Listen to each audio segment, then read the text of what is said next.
Okay, so first of all, Wally, I'm recording. Thank you for being a part of MasterLukey's League of Champions. You are the caretaker for the museum, which all my memorabilia is going to, and whatever else. And you also were instrumental in telling me about the brain hitting the inside of the skull, which is the major reason for traumatic brain injury, of which, for people watching, I received an MTBI, which stands for mild traumatic brain injury. My symptoms were not as serious as somebody like, for example, Michael Bisping here. He's in a match with somebody who tested positive for performance-enhancing drugs, which we'll get into in a little bit. But right here, now, Wally, I don't know for sure, but you told me that he got kicked in the eye. I'm looking at the end of the fight here, where it looks like he got kicked in the side of the head, but the shin may have connected with his orbital bone. But did Bisping explain how he ended up losing his eye? I don't know that for sure. You don't know which part? He didn't say which kick actually did it. I don't know for sure. Now, he's a tough guy. He is on his Facebook right here. I'm just pulling up the picture. It's a Facebook. Michael Bisping, he's removing his eye. So, for somebody who's tough like Michael Bisping, you have to... Why won't this go back? Okay. You have to realize somebody like that is hard to knock out. You're not just going to knock out somebody who's tough enough, first of all, to fight. Because you have to go through the training to become a fighter. So people who have glass jaws, they don't make it through the training. Now, you take that into account, and then you get somebody who's even tougher than your average fighter. Somebody like Michael Bisping. The force that it takes to knock somebody like that out. I'm looking at the kick again. Vitor Belfort, who's, first of all, a 200-pound man, which is 30 pounds heavier than I am. That's all muscle. 30 pounds of muscle is a lot. You take that into account, then you add the many, many years. He was the youngest UFC champion at 19 years old. In this picture, he's probably in his 30s, so you're looking at 20 years at least. I've been training for almost 25 years. Okay, I know that I'm very strong because of the training that I did. So the force generated by this kick, and then the part of his shin that he connects with, which is the middle upper part of the shin, I think he could possibly, let me see if I could pause this. I think he could possibly have caved in the side of Bisping's head, and the bone fragments severed the retinal cord. Otherwise, the impact itself could have knocked his eye loose. But he didn't, according to you, Wally, he didn't say what actually caused, what was the injury. Like, did he say it was detached retina or whatever? Well, I'm sure your viewers will know more, but from my understanding, he actually still has a limited vision in his eye, but he is actually fighting with the glass eye. So he still has, he had several surgeries done, and he had several surgeries done, and he has very limited vision in his eye, but he's, I do believe that he was actually fighting with a glass eye when he was fighting that. That's what Chael Sonnen said. I see. Yes, Chael Sonnen has a video on it. I don't think he has any vision anymore. If he has a glass eye, he can't see out of that unless there's some type of... No, but when he takes off his glass eye, he has... That's what I'm trying to say. Oh, really? In the eye, the eye that was damaged, there is very, very limited sight. I see. Yeah, he could probably see light and dark. Michael Bisping suggests he fought with a fake eye. So you have here Dana White. He's saying there's no way that he was fighting with a fake eye because the doctors would have caught it. The commission would have caught it. They can't even catch people who are doing steroids. And that's just another obvious sign that there's nobody really who is thinking in MMA today, Wally. There's nobody who's thinking like we are about the safety and the long-term health of a martial artist. Now, I'm going to be 40 next year. I know we have the same birthday. You're a year older. You know, we still are athletic. But if we're talking about something like the brain, that can't heal the way that a muscle can heal. When you work out, you stretch the muscle, you actually tear the fibers. Because of the vascularity, meaning the blood flow to that tissue is very vasculated, and that can heal even stronger. The blood comes back in and makes it stronger. Ribbit. The brain doesn't get that blood flow. The brain has a blood-brain barrier where only select particles are allowed to cross through that membrane. So it can't heal, and what it does is it scars. And that's why I have to do certain things, because in the area of the brain that produces neurotransmitters, where I have my scar, which is called the frontal cortex, mainly dopamine. So I have to drink coffee. And I do some things, herbal supplements, which also has to do with brain neurotransmitters, also known as brain chemicals. But they're not thinking about this. Dana White's not thinking about fighters. He's not a fighter. He only cares about his fat wallet. And the people who bought the UFC, at least if the Fertitta brothers still owned it, we could have had a word in.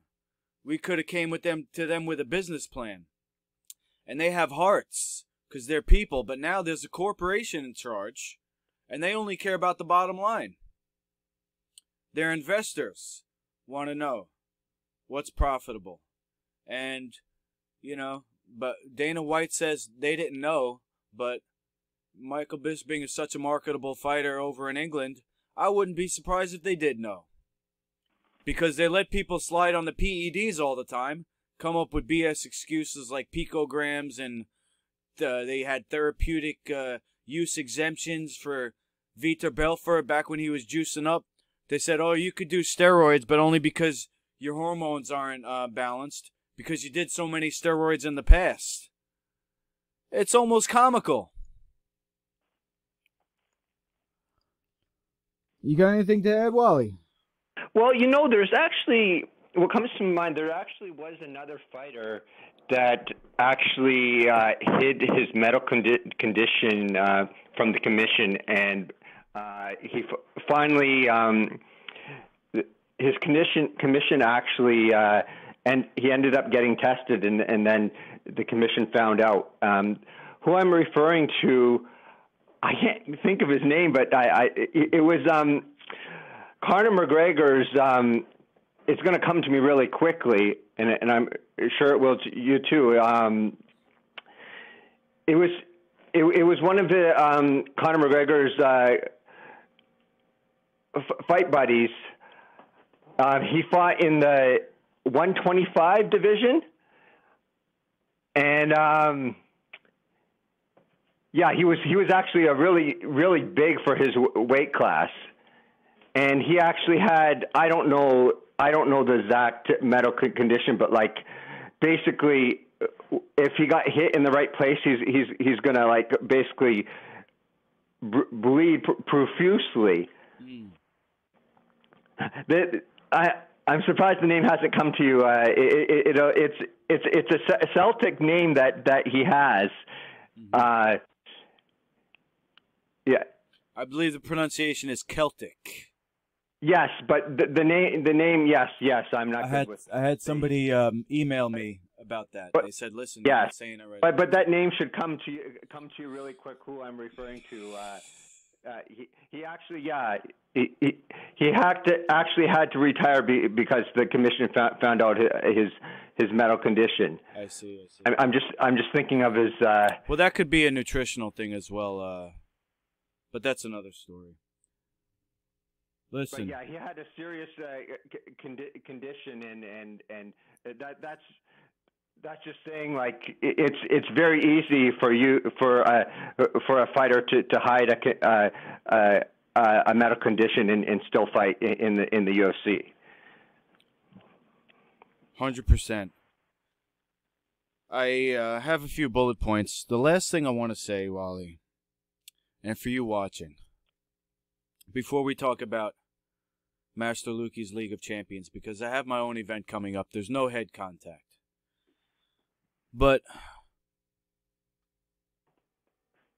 what I want to do is provide a safer alternative so that somebody like Vitor Belfort and Michael Bisping can continue to participate in mixed martial arts without being injured and or injuring somebody else.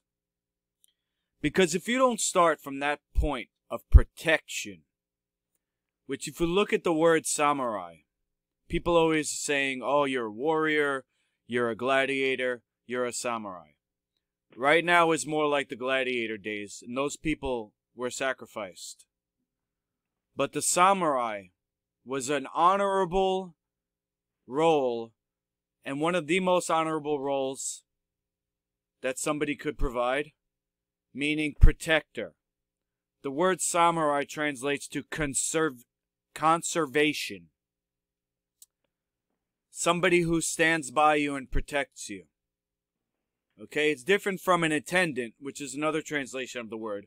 But you have people who bathe the royalty. You have people who cook for the royalty. The samurai protected the royalty with their martial arts training. And I believe that spirit is the true core of martial arts practice, to learn how to protect yourself. Protect yourself by not going into a cage. And protect the innocent by not teaching them that's okay to give people traumatic brain injury or worse. We had a guy named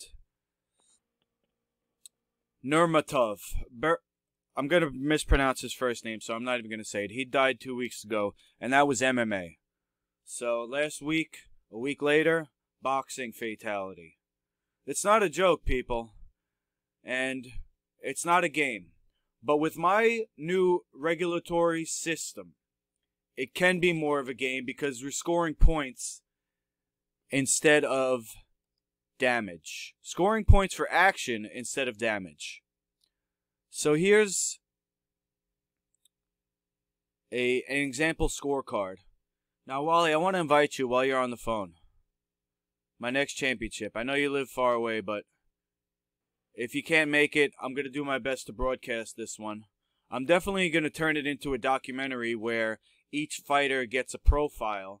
I remember the old days of mixed martial arts tournaments. They had multiple fights in one night, each fighter, if they won.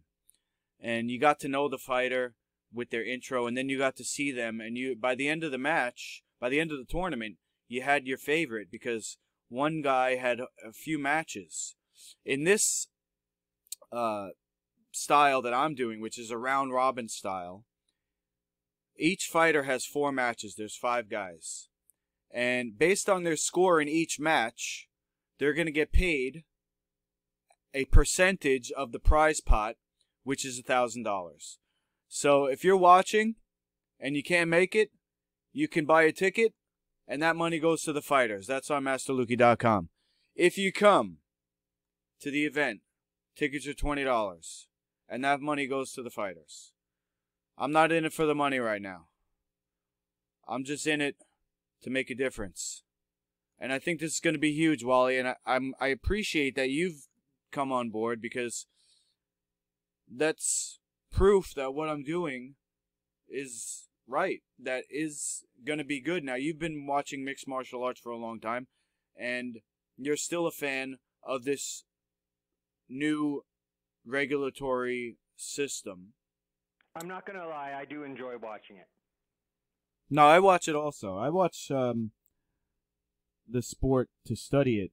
I don't like to see people hurt, but I think when you see MasterLukey's League of Champions, you'll still get the feeling that you're watching really good mixed martial arts.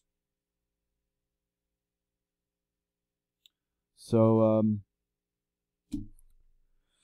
don't do MMA under the current rule set. It's too dangerous. If you're in a situation and you need somebody to protect you from that, please connect with me. Just go to my contact page here on MasterLukey.com. And Wally, you know, you can call me anytime. You can leave a message that goes to my email, but then there's my mailing address, my social media, even my phone number. I want to help you, and I want you to help me. Let's help each other as a team and build this league so that all of our favorite fighters can compete as long as they want to. I'm getting back in there. Soon as my event gets to a big enough location. This next event seats 100. The one after that, once we build this up to be a monthly event, we're going to move to a 500 seating capacity. Then I'm going to start calling people out on Long Island, Wally. You'll enjoy that. I'm going to call out all the old fighters that used to fight in my weight class, and even if they're not in my weight class. And I'm going to see who's a real fighter. Because when you do no head contact, no finishes, you're guaranteed action. I'm not going to tap out. You know me. I'm not going to get knocked out. You're not going to get knocked out. We're going to have to fight for the whole fight. And as a metaphor, I'm not going to tap out ever. Period. And MasterLukey's League of Champions is going to take over MMA. You watch. What do you say? What do you think, Wally? I can't wait. All right, man. Well, I'm really glad that you told me to make this video about Michael Bisping. You know, I'll fight Michael Bisping when I get to England. I hope he's still training. And Vitor, too. That fighter that I'm referring to is Patrick, I think the slang last name is Hooligan. Okay. Patrick Hooligan. I'll fight him, too. And Conor. Put money on me. Me versus Conor for the big bucks, right? And I hope he doesn't pussy out and tap out. Well, in my league, you can tap out, but it's a restart. So, if you get in the cage, you're in there for the whole thing. Listen, if you want to get something for your money, you're watching, go to MasterLukey.com. I have a shop with apparel and food. Some of it can be shipped. You know, you had the dino scales, didn't you, Wally? Oh, yes. You want some? I got some. I'll send it to you. I definitely need that nutrition in me. All right, that's really good for you. It's got the essential fatty acids for brain health. And it saved my life. If you have any other questions about health, you know, I do martial arts, nutrition, but whatever it is, I'd like to help out. And thank you for watching. Thanks again, Wally. Anything you want to say to the fans before we go? Well, I don't know. I think there should be a different set of rules if Connie touched, but McGregor wants to fight you. But yeah. Yeah, the rules is going to be if I win, he's got to sell his company and get rid of his I think that has to be fair because look at all the greed and look where he is now, and I think You know, it could be contribute to brain damage the way he's behaving, hitting old men, throwing dollies into buses. You know, so I think you're right about that. We got to save that man. When you see fighters acting out, you know, maybe it's because of the head damage. Well, it can help, and you can't rule that out. Good point. We got to save these people. You know, you know, at first I was skeptical about your idea and everything, but like, this is, you know, you know, the fans, they enjoy the blood and gore and the violence, but you know. Listen, if you like blood, gore, and violence, go on YouTube. You could see a bunch of that stuff. What about the fighters' future and everything like that? Yeah, I personally think they like the action, because I just think of myself. I like the action, but I don't like the violence. Sometimes, well, a lot of times, because of the rule system as it is, the action equates to violence, but it doesn't have to be like that. Ribbit. Anyway, the proof is in the pudding, so I'm going to keep at it. Wally, thanks again, man. We'll talk to you soon. All right, thanks a lot, MasterLukey. Tune in next time.